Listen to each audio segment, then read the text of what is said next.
If you want to learn more about Theseus and other characters from mythology, please check out our sister channel, Bite-Sized Mythology. The link is in the description. In the rich and varied world of philosophical thought experiments, few are as enduring and perplexing as the Ship of Theseus. Stemming from the world of ancient philosophy, this thought experiment provokes deep questions about identity, change, and continuity over time. The paradox, like many of the best philosophical puzzles, is deceptively simple in its formation, but its implications ripple out into a broad spectrum of philosophical and even practical considerations.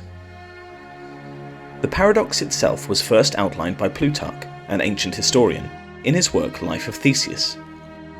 He describes a ship once owned by the Greek hero Theseus, preserved by the Athenians over centuries. Over time, the wooden parts of the ship begin to decay and were replaced by new, identical parts, until eventually none of the original parts remained. This leads to the primary question of the paradox: is the restored ship still the same Ship of Theseus? A further twist adds to the complexity. Suppose the discarded parts, rather than being destroyed, were collected and used to reconstruct a second ship. Which of the two, if either, should we consider the genuine Ship of Theseus? This thought experiment raises profound questions about the nature of identity. How do we determine the identity of objects that change over time? Is it dependent on physical continuity, or does it reside in something deeper like form or function? One stance, often referred to as the materialist view, holds that identity is tied to the physical substance of an object. According to this perspective, the original Ship of Theseus is the one that's reconstructed from the original planks. However, this view seems counterintuitive. After all, we commonly accept that living things like humans or trees, or artifacts like houses or cars, can survive the replacement of their parts.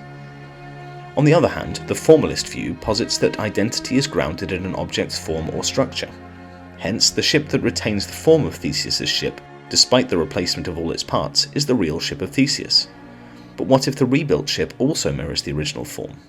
Moreover, how much of a change in form can an object withstand before it becomes a different object? While the Ship of Theseus is a fascinating mental puzzle, its implications extend beyond the theoretical. The paradox touches on real-world issues in biology, psychology, technology, and even law.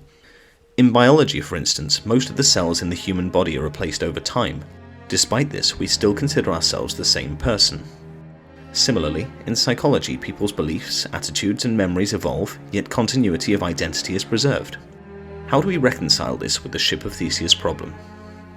In technology, particularly in areas such as artificial intelligence and machine learning, similar issues arise.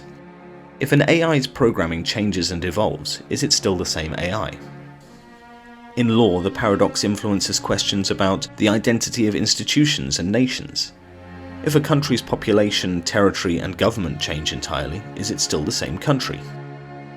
The Ship of Theseus thought experiment encapsulates the complex and often elusive nature of identity.